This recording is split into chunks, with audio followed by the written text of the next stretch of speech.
Today, we're going to continue working on the Lego Zoo. It's looking decent so far. We've got the front entrance, the large bird aviary behind that, the monkey enclosure right here, and behind that is the Arctic area. This is going to be home to seals, penguins, and also polar bears. It's got a mountain backdrop, which is pretty neat, and it's also in a lowered area. I want to continue working on this today. It's looking pretty rough right now. This mountain's been through some hard times, and it's going to go through some more hard times right now as I deconstruct it. I need to expand the mills work behind it because I actually want to add 2 caves, one for the penguins and one for the polar bears.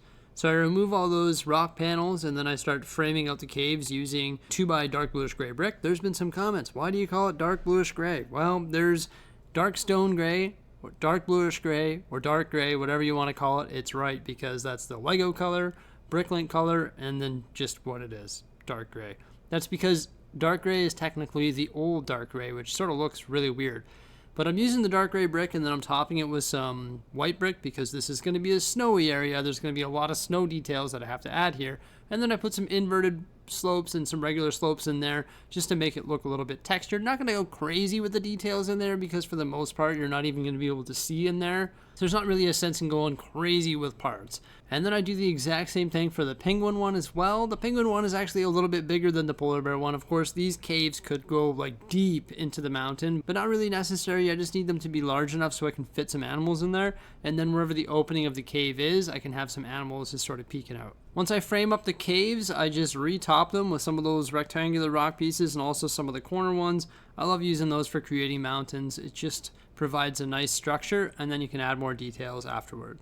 But just like that, we've got 2 caves added to the zoo. I love the fact that we have this rock edge right behind the zoo because we could have the animals go like all the way up. And our plan today is to develop these enclosures, develop those rocks, also the viewing area in front where you can see that it's a green and light gray base plate. But right now I'm working on the separation between the exhibits because of course we can't have polar bears with penguins. I don't think that would turn out very well for the penguins, but the polar bears might be a little bit happy. But I'm building the separation walls using a studs not on top technique, or snot. I'm using the 1x2x2 and 2/3 snot bricks, stacking them in the inside, and that's allowing me to attach plates to it so those studs are facing outward, and then what I can do is dress up those studs with curved slopes and slopes. And I'm trying to build these walls so that they're at the same height so they can actually be tacked together. Then I got to be very careful when doing this because the 3 separate modules have to remain separate from each other. Before detailing those separations, I decided to lay down all the 4x6 blue plate underneath because of course all of these animals enjoy water. And in order to do that, I have to remove those separations that I just built.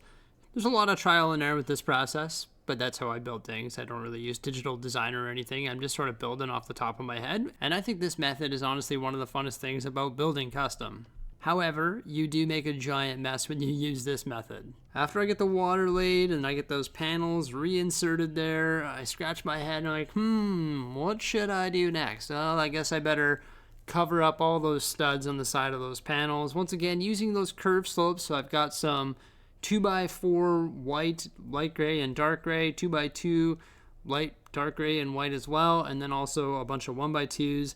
And I'm also mixing in some regular slopes so we get different textures and different heights, and I think it's pretty cool. It's just like a nice studs not on top technique. It does look human made, but that's what I'm going for because this is a zoo, so those separation walls are for sure human made. They're not like natural. And also those separation walls, they actually line up perfectly with the hinge point on the wall there, like with the viewing windows, which are in the trans light blue, and they have the inverted and regular slopes all over them, so they're framed with the dark bluish gray, and then they've got like the snow detail, so it sort of matches up with that, and I think it just sort of works out quite nicely. Another nice thing about those walls is I actually built them the same height as the back like mountain. So there's studs on top because of course there's bricks sandwiched between plates, and what I can do is run slopes so they actually match up with the height of the mountain, and then I can hold those in place, just giving them another point of contact by connecting them to that mountain. So it works out beautifully. Now the mill's work, that's all that colorful brick there, is still exposed, so I've got to blend that in, and I'm going to do that just with some dark bluish gray brick for now. Eventually this is all going to be transformed with more slopes and more details, but we got to get the base construction done. But I think the blending of the mill's work really starts to transform this area, because of course you don't want to see all those like weird colors. Like you want to see it all dark and light gray and whites and see what it's actually going to look like. So filling that in worked out just beautifully. Now you can actually start to visualize what it's going to look like. There's a few more colors there, well, just a couple more colors, I guess. The base plate, I want to start filling that in as well. And of course my entire zoo is going to be fully tiled off. I was trying to decide what kind of color I wanted to do here for the tiles. I decided to go with white because it's a snow theme, and then I went with boring light bluish gray. But I'm actually trying to build a bleacher right now, and I'm building a bleacher using some more of those studs not on top bricks, or the bricks with the forward facing stud, and I'm putting a brick on the lip of it, or on the bottom of it, and then putting a tile, and I'm building like a multi-tiered bleacher. You can't really see it there. It's just hidden by the white masonry wall. I'll show it to you later on. But now I'm going to continue laying more tiles, so just light bluish gray, going with a basic checker pattern. I don't want to do something too crazy here.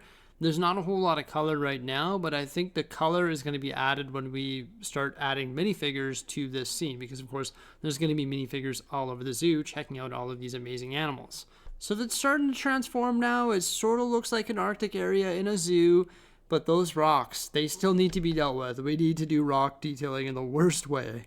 Now I also want to change up that reddish brown fence. I'm still pondering the idea of what to do, but for now I'm just going to build up some dark bluish gray rock in the polar bear exhibit just because it sort of matches the theme of polar bears. What I could do is build it all the way up so it covers that fence. Now in regards to the animals escaping, I think we just have to use our Lego imagination and say, okay, they're not going to escape. I mean, I could build this wall so it's massively tall, but for now I'm just going to leave it like that.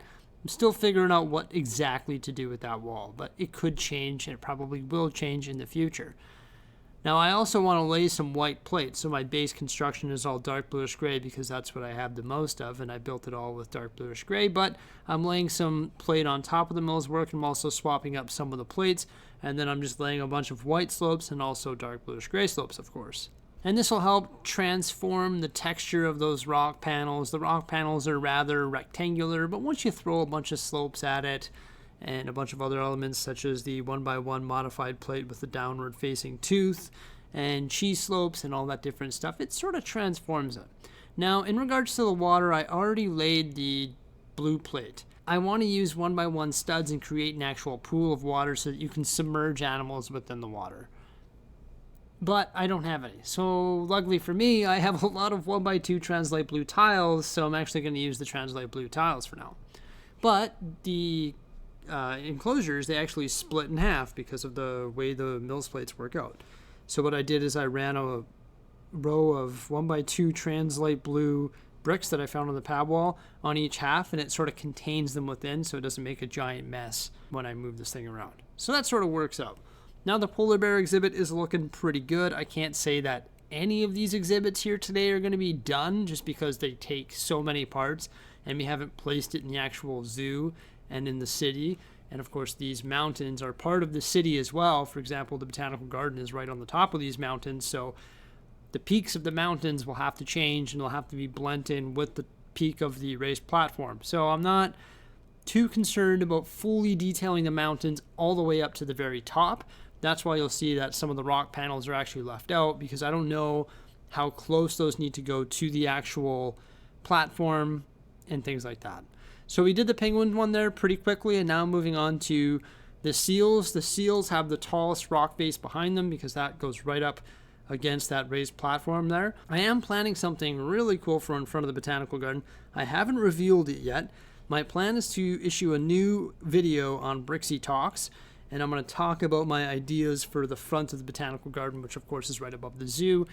It's going to be something pretty cool. Something I want to do too is I want to have water running down somewhere in this rock panel. I don't know if it's going to be like a frozen waterfall or what it's going to be, but I have to decide how I'm going to do that. And my idea that I'm going to talk about on the other channel involves that as well.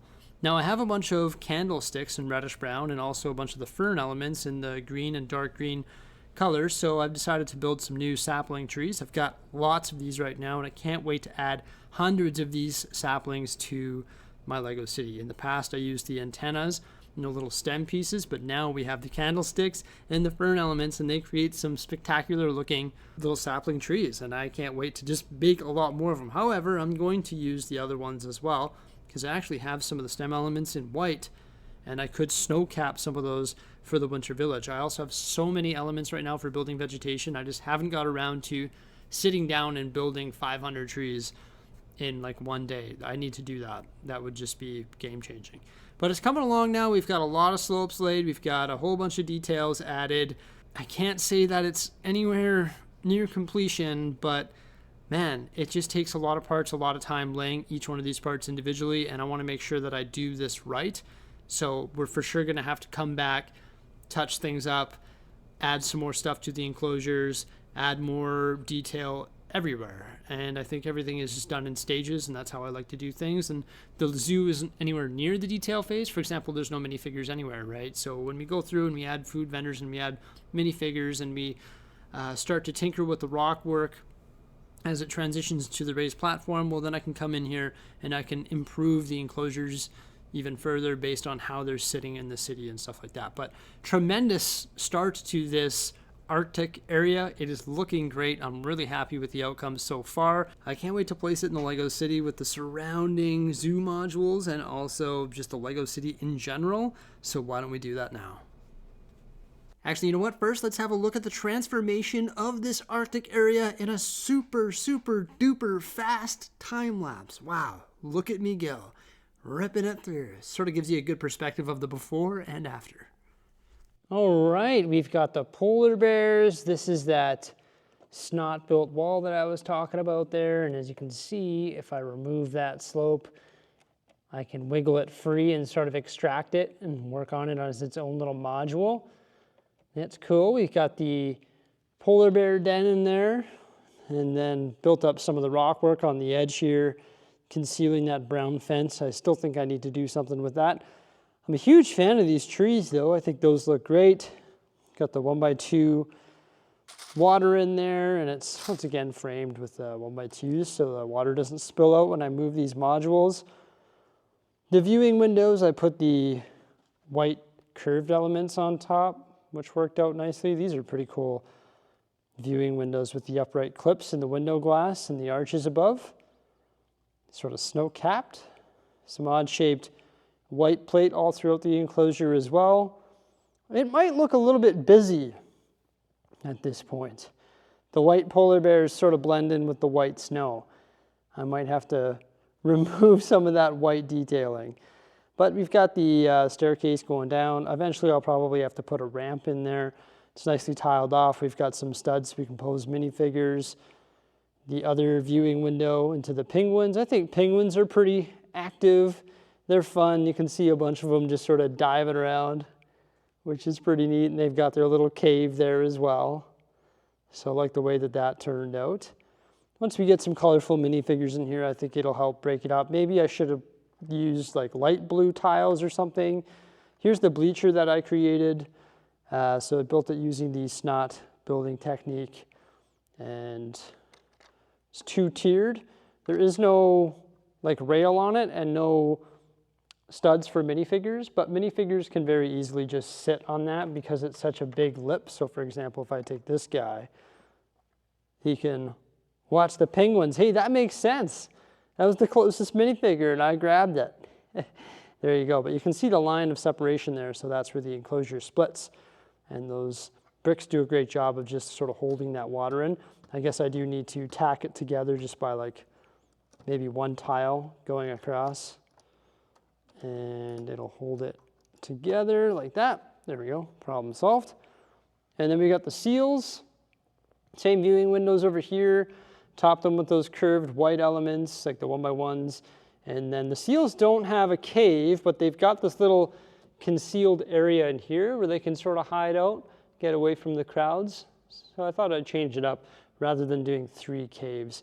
There is a harsh wall right here. I'll have to tidy up this area. I'll probably put like a little food vendor in there. And then I also want to pop out some of these 1x1 slopes and have arches come out this way so we can put some vegetation on the side of that. Now, something that needs to be done, I probably need to build a bunch more of those trees, but that's sort of what the Arctic area looks like right now. Maybe I want a little bit heavy with the snow. It's sort of hard to say. Maybe I went a little bit too heavy with the snow, I guess.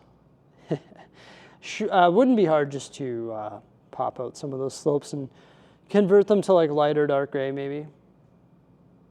Yeah, but I think it looks good.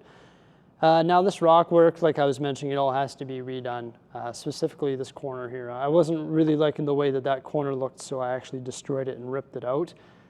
And I do have a new idea for the botanical garden, so I've got to make sure I do this rock work and have these mills plates hang over or whatever it may be so it actually connects to these ones here, or build up these and then have the plate come over top and just have it sort of float on top of this mills plate.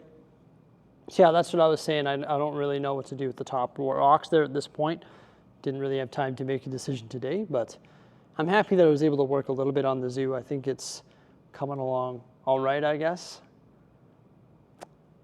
Now that I see it here, I'm not, to be honest with you, I'm not overly happy with the look of it. It might be too much white, so I'll probably have to change that.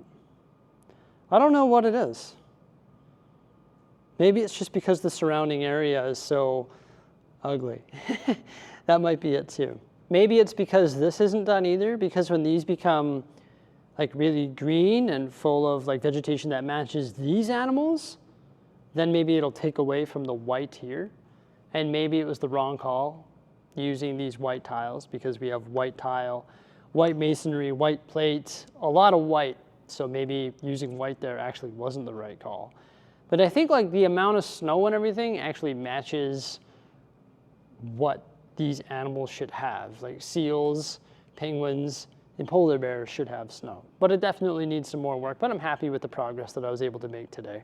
I hope you enjoyed this video, everybody. Please remember to like, subscribe, and stay tuned for some more great stuff coming out in the near future, because we'll be continuing to work on the zoo and other LEGO City projects. Farewell.